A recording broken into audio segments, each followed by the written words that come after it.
Hey guys, for today's video, I'm going to tell you about a story that still makes me uneasy till this day. I do not like talking about this, but I'm going to do it for you guys because I know you guys are really interested in my strange stories, but this would have to top the strange category, the story I'm about to tell you. It's just beyond anything that I've normally experienced. It goes beyond just a regular experience because of the feeling I even have today just planning to talk about this. But what happened was something that occurred again on the shadow figures territory. If you want to check that video out, I'll put a link in the description box of one of my older videos back to when I first experienced the shadow figure. So I'm going to insert a picture of the straightaway in which I seen the shadow figure here.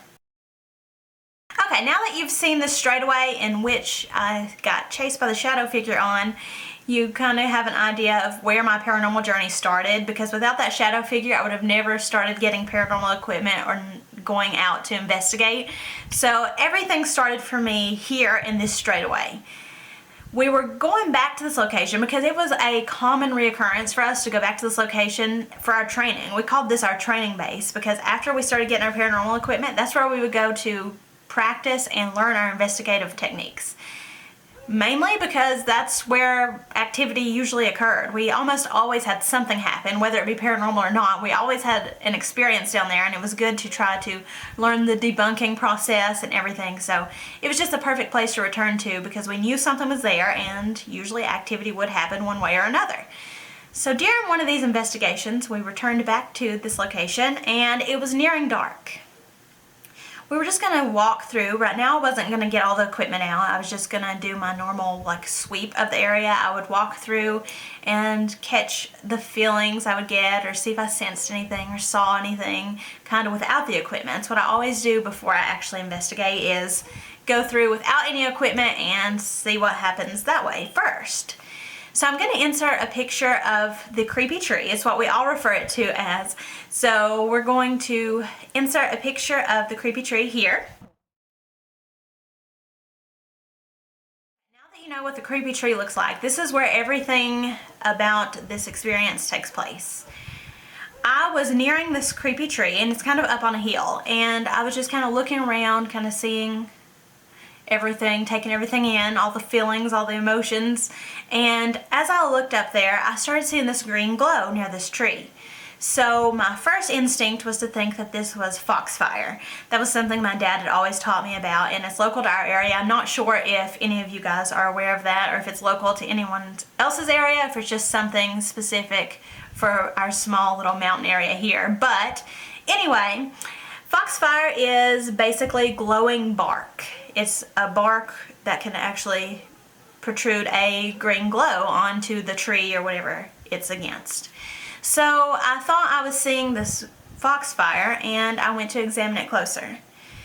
So I'm having to go up this hill. As you've seen, the creepy tree is up on a hill. So I started climbing up this bank, and I was going to locate the exact position of the foxfire. And as I got closer, I noticed something, and I don't even like talking about this till this day. I don't know. It just gives me an uneasy feeling. Like I said, I had an uneasy feeling just planning to tell you guys about this story. But I'm going to do it for you guys. As I neared this green glow, I could make out the face of what appeared to be a baby. It's just like a green glowing baby's face. I didn't see a body or anything like that. It was just the face, and it kind of, it was kind of like down, and it kind of rolled up to look at me.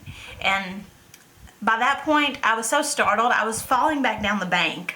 The second that I seen this, I was nauseous. I just wanted to get out of there, and I rushed. As soon as I fell all the way back down the bank, I was telling everybody that I was with that I just had to get out of there. I didn't want to tell them what had happened. I just wanted to get out of there. And everyone knew how out of character this was for me because it's only happened in one other occurrence, which you guys will find out eventually. But they knew that was out of character for me because I never wanted to leave no matter what was happening. I just wanted to finish my investigation and hopefully obtain evidence no matter what it takes. So they knew that was out of character because I just wanted to get out of there. The second I seen this, I just knew I needed to be out of that location, so we left. I didn't ever want to speak of this again.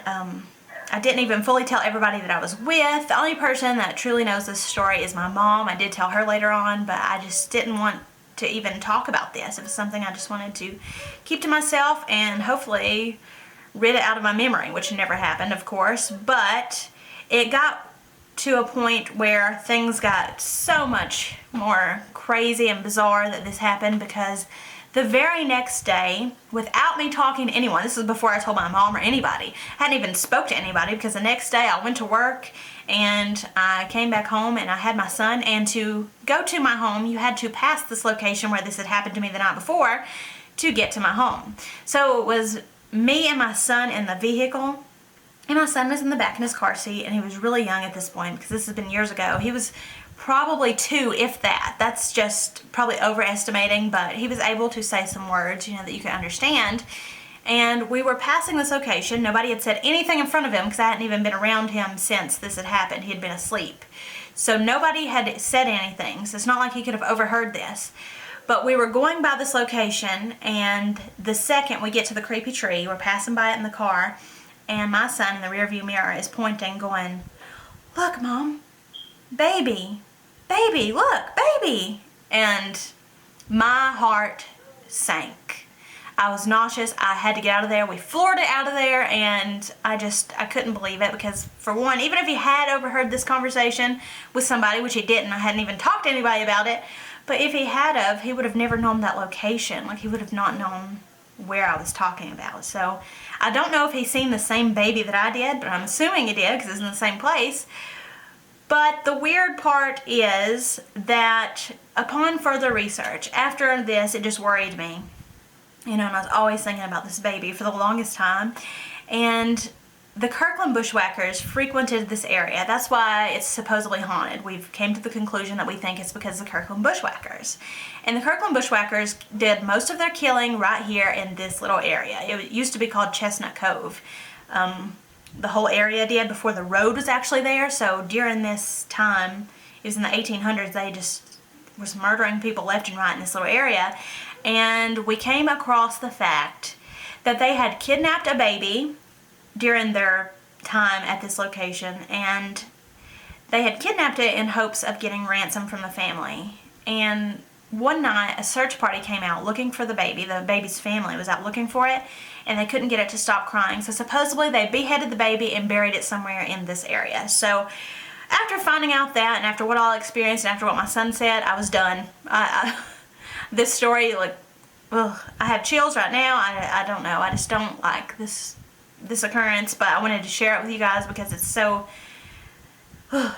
crazy and so bizarre, and how everything like tied together. It just freaked me out, but I wanted to share it with you guys. I hope you guys enjoyed this video because it was unnerving to even talk about, but I'm glad that I finally got it out there and you guys can tell me what you think. But anyway, that's that story, and that's all we're going to talk about it. I'm done with it. It's just, I don't know. But thank you guys so much for watching. I love you guys. Don't forget to subscribe if you've not already. I'll be posting a new video every Wednesday and Sunday. And until then, bye guys.